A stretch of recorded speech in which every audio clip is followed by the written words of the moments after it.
নমস্কার, আমি মৌসুমি টেস্টি টিপসে আপনাদের সকলকে স্বাগতম। এই গরমে আপনারা বিভিন্ন ধরনের আচার কিংবা চাটনি বানিয়ে অনেকেই খেয়েছেন। আজ আপনাদের সাথে আমের এমন এক রেসিপি শেয়ার করব যেটি স্বাদও হবে দুর্দান্ত আর খুবই অল্প সময়ে এটি বানিয়ে নিতে পারেন। আর এটি 3 থেকে 4 মাস পর্যন্ত সংরক্ষণ করে রাখতে পারেন। তাহলে চলুন রেসিপিটি শুরু করা যাক।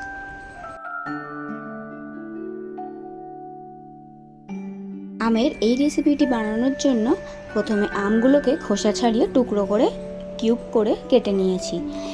এবার কড়াইতে জল গরম করে কিউব করে কেটে রাখা আমগুলো জলে দিয়ে দেব সেদ্ধ করার জন্য। আমি এখানে এই রেসিপির জন্য 1 কেজি আম ব্যবহার করছি। আর আমগুলোকে আমি কিউব করে কেটে নিয়েছি, আপনারা চাইলে লম্বা করে কেটেও নিতে পারেন। আমের টুকরোগুলো দেওয়ার পর 2 চামচ পরিমাণ নুন দিয়ে ভালো করে মিশিয়ে নিয়ে গ্যাসের ফ্লেমটা মিডিয়াম টু হাই ফ্লেমে রেখে 8 থেকে 10 মিনিট সময় নিয়ে সেদ্ধ করে নেব। দেখুন 10 মিনিট হয়ে গিয়েছে আর আমগুলো এখানে আমার পুরোপুরি সেদ্ধ হয়ে গিয়েছে। এবার একটা খুন্তির সাহায্যে সেদ্ধ করে রাখা আমগুলো ম্যাশ করে নিতে হবে। আমি এখানে চাটনি বানানোর জন্য 1 কেজি আম নিয়েছি। আপনারা যদি বেশি করে বানাতে চান তাহলে বেশি পরিমাণ আম ব্যবহার করতে পারেন। দেখুন আমগুলোকে আমি খুন্তির সাহায্যে ভালোভাবে ম্যাশ করে নিয়েছি। কোনো গোটা গোটা আম কিন্তু এর মধ্যে অবশিষ্ট নেই। এবার শুকনো খোলায় গোটা জিরে দেব 1 চামচ। গোটা জিরে দেওয়ার পর 5 থেকে 10 সেকেন্ড ভালো করে ভেজে গুঁড়ো করে নেব। এবার এইদিকে একটা কড়াইকে গ্যাসের ওভেনের উপর বসিয়ে তার মধ্যে 100 ml সর্ষের তেল দেব।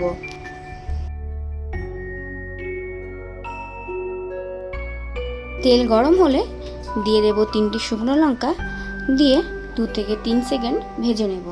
যখন এই শুকনো লঙ্কাগুলো ভাজা হয়ে যাবে তখনই 2 চামচ জোয়ান তেলে দিয়ে দেব। আপনারা জোয়ানের পরিবর্তে 5 ফোড়নও ব্যবহার করতে পারেন।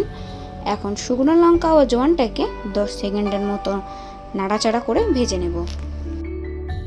যখন ফোড়নটা ভাজা হয়ে আসবে তখন দিয়ে দেব অল্প একটু লঙ্কার গুঁড়ো আর একটু হলুদ গুঁড়ো।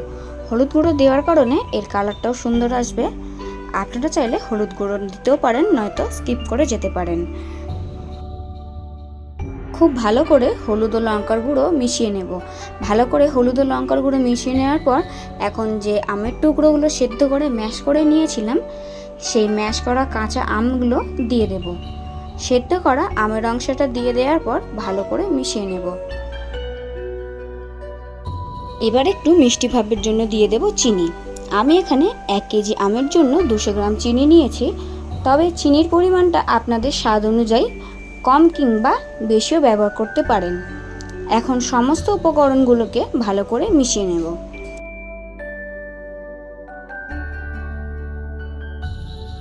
এই সময় গ্যাসের ফ্লেমটা লো টু মিডিয়াম ফ্লেমে রাখতে হবে, এতে চিনিগুলো খুব সুন্দরভাবে মেল্ট হয়ে যাবে।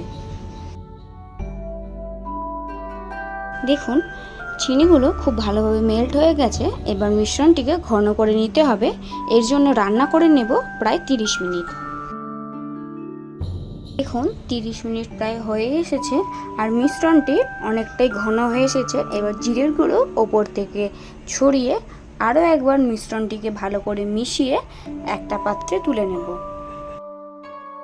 দুপুরে ভাত খাওয়ার শেষ পাতে অল্প একটু আমের এই রেসিপি দিয়ে খাওয়া শেষ করুন।